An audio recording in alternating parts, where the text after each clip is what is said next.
Congrats, Coach. Thanks. Appreciate it. Congrats. Congrats.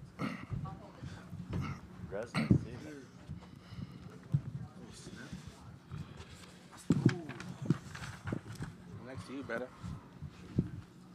Once again, the Houston locker room is open till about 11:43. We're joined now by L.J. Cryer, Juwan Roberts, Emmanuel Sharp, and head coach Kelvin Sampson.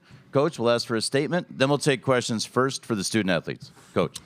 Yeah, I mean, it's an awesome win for my kids. I mean, obviously, we have great respect for Duke and their team, their tradition, what Coach K and Duke has meant to this game for so long. So, you know, I said the same thing after we beat Gonzaga. You know, you're not just beating a good team; you're beating an unbelievable program. But I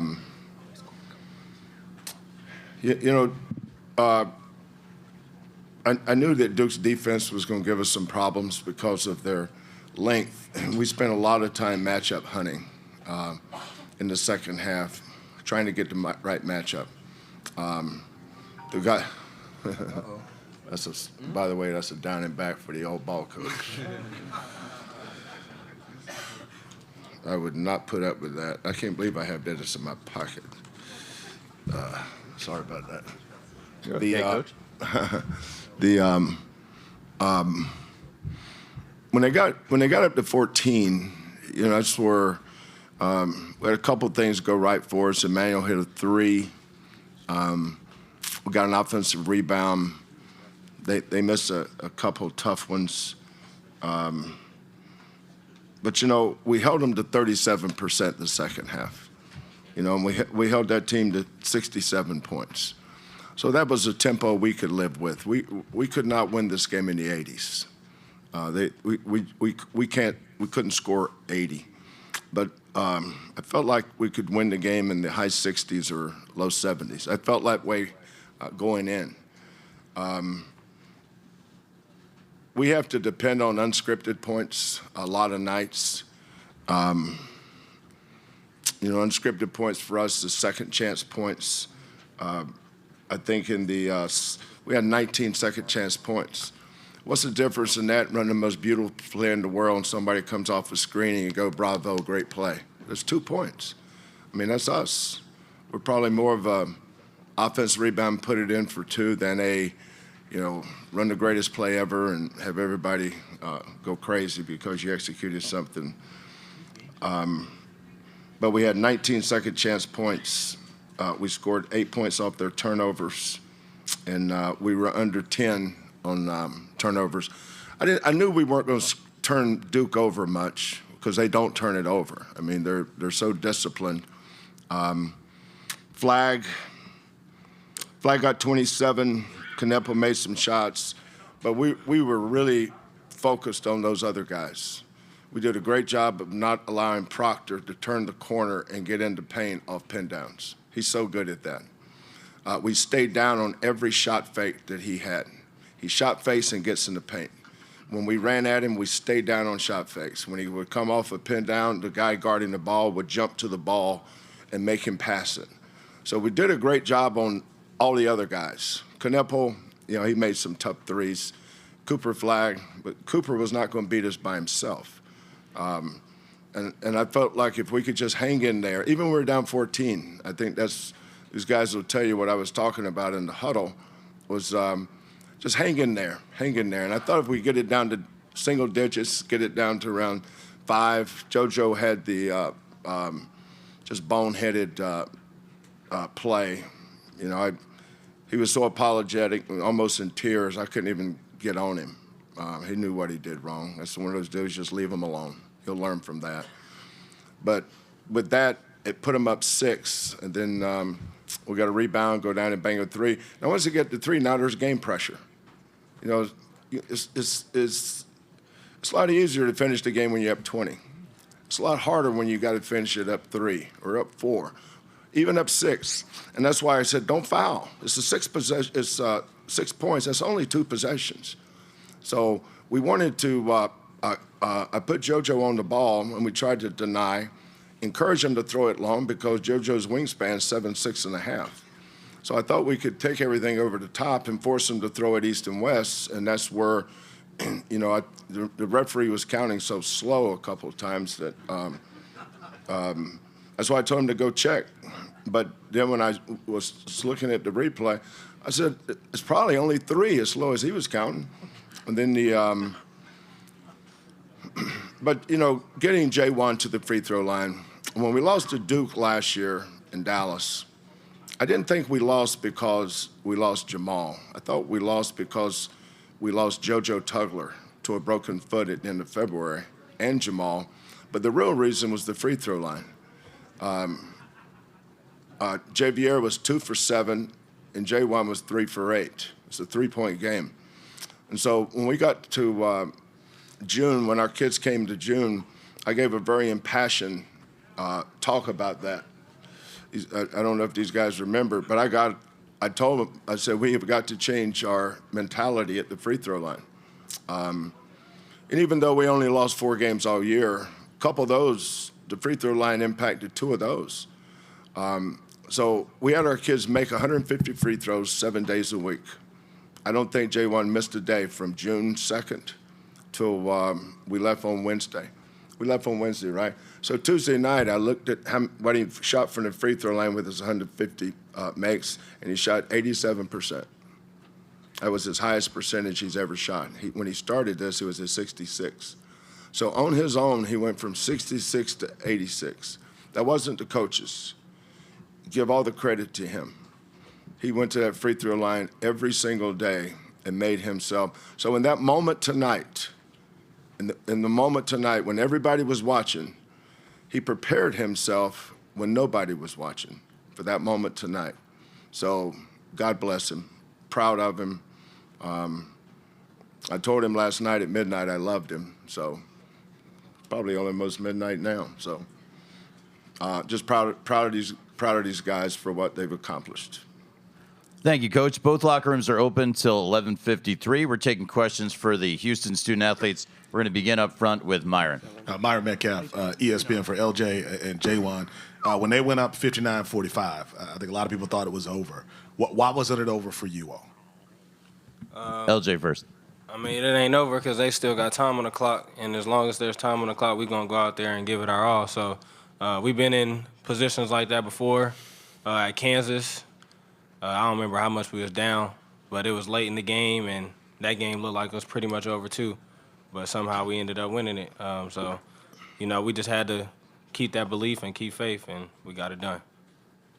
Basically what he said, just believing that we can win.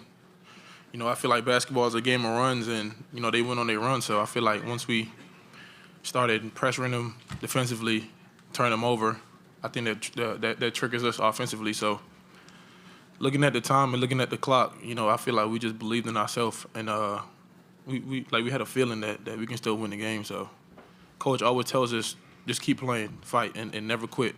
If you lose the game, once you don't quit, you didn't really lose. So just going into games like this, we never want to go down, but it happens. But once you don't quit and you believe, anything can happen. Second row in the center. J1, how prepared were you for how much you would have to guard Flag down the stretch, especially when JoJo got picked up 3, then I think 4 fouls?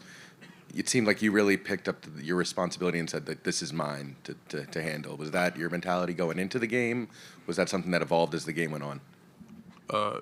Kind of 50-50 and not trying to get too selfish, focusing on one player because it's a team game. So, but knowing going into that game, he's a player of the year. Brought his team to the Final Four. So we know it was going to be challenging, but the main thing was just to make him shoot contested jump shots, make him as uncomfortable as ever. But I feel like it was a team effort because I guarded him, Emmanuel did, LJ did, JoJo did. I think it was all a team effort to make him uncomfortable and just trying to slow him down. On the left side. Take the microphone. Oh, I'm sorry. Kevin Howell, TAN TV. J1, this is for you. Yesterday you shared one of the biggest things you'll take from Coach Sampson was never to have a fear of failure.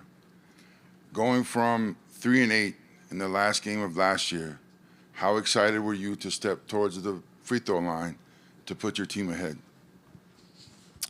To tell you the honest truth, going up to the free throw line, I wasn't really nervous at all, just because of the work that I put in and just believing in it and trusting myself.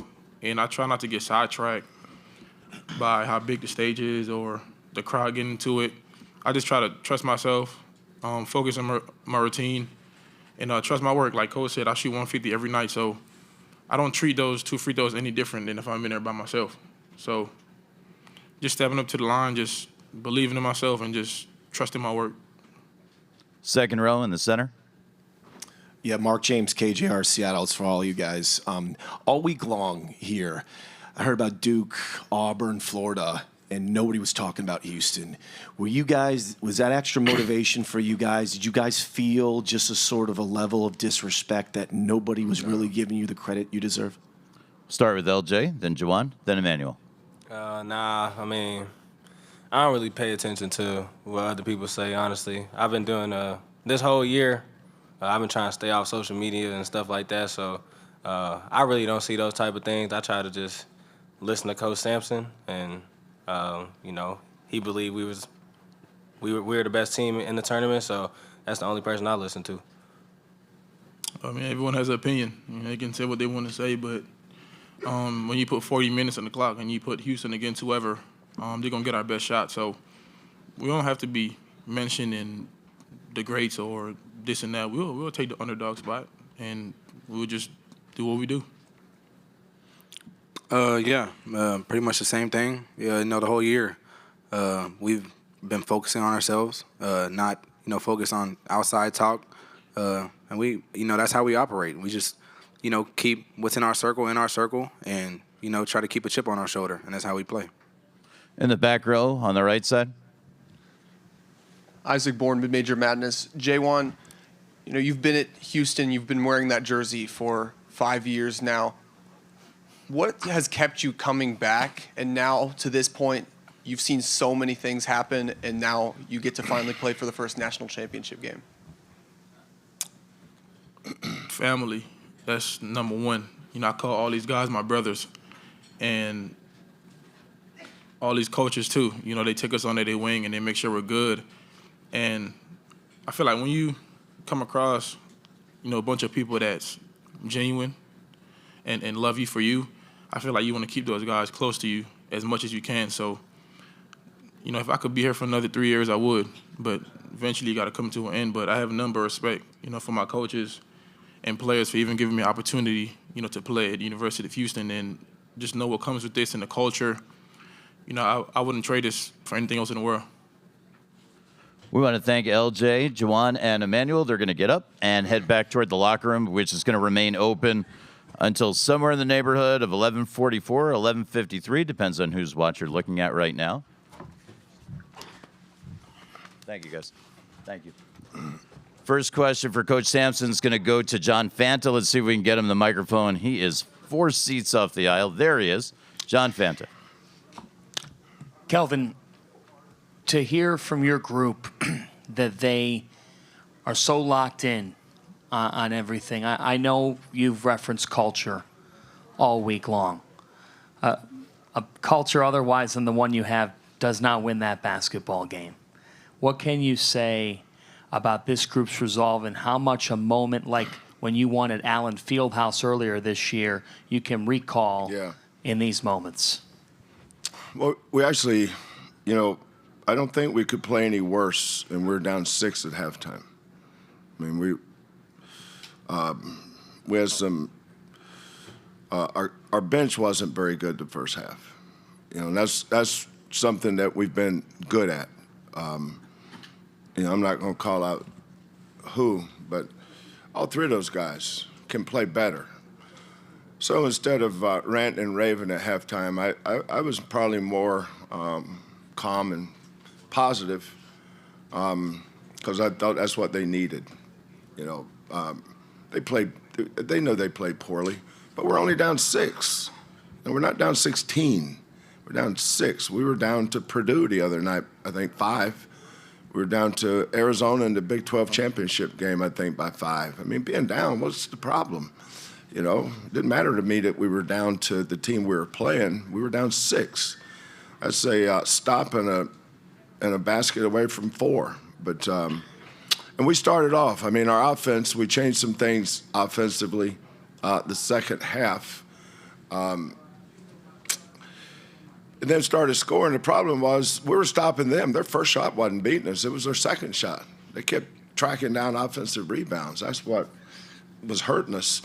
And I thought if we could hold them to 30-something from the field and we could be plus 10 on the boards, I thought we would win. It called me crazy, but I did. You know, I think we're top 3 or 4 in the nation in field goal percentage defense, and we've always been a pretty good rebounding team. It took us a while to become who we are. But at some point, if you have a culture, your kids aren't, you know, quitting is not part of the deal. We're not going to quit. We're just going to play better. So what we did was not foul. I think that was a big choice that we had to make there down the stretch was we were going to put JoJo on the ball and create problems throwing it vertical. So they had to get east and west, and those are the easiest ones to deny because the sideline, at some point, you can't go past that. And then once they got the ball in bounds, if they caught it anywhere near the corners, now you got JoJo coming to trap. Now, if they got the ball out of that, then we were thinking about fouling then. But we came up with a turnover we needed to. Malik he dribbled out there to hit that 3. I can't remember what the score. What were we down when how much time was left? Yeah, and I said, we don't need a 3. I mean, thank God I had a timeout. So I said, let's just get a 2. You know, get a 2, get 2 free throws. We don't need a 3 there. You know, a 3 just reeks of desperation. A 2 means, okay, we got an idea how we want to win the game. And then obviously when John called timeout, you know, everybody knows who's going to get it. And when he turned his back, you know, we were going to actually go double him with JoJo, and which means that Emmanuel would have to crack back and take out Mulowach. Not get the rebound, just make sure he does not get the rebound. But Juan, I thought, did an awesome job of getting his hands up high enough that it was not an easy look. But, you know, he had some tough shots all night. But, you know, when there's no such thing as a dagger shot when there's 8 minutes to go. Javon's free throws were daggers. You know, he hit some big threes, under 10, under 9, but that put it up to 14. You know, just keep fighting. LJ, and I think the one thing we did that helped, and you know, as a coach, you're always looking for something. We put the ball in Emmanuel's hands because he had the matchup we wanted in the pick and roll. And so we took the ball out of their best defenders were on LJ and Milos. And we thought that Emmanuel had the best chance to get the ball in the paint. And even if he didn't make the shot, Mulowach or one of their bigs had to come help, right? And that frees us up for offensive rebounding. And that is a huge part of our offense. If we make it, we make it. If not, it's going to be a soft miss. You know, a 3's a long miss. A paint shot is a soft miss. So now we can go tip it or keep it alive and get an offensive rebound. And, you know, we had 18 offensive rebounds, and I just noticed this. We held them to 39%. So there you go. Want to congratulate Coach Sampson and thank him for coming down to the main interview room. Coach is going to head back in the direction of the locker room. The Houston locker room is still open. Duke's locker room is open.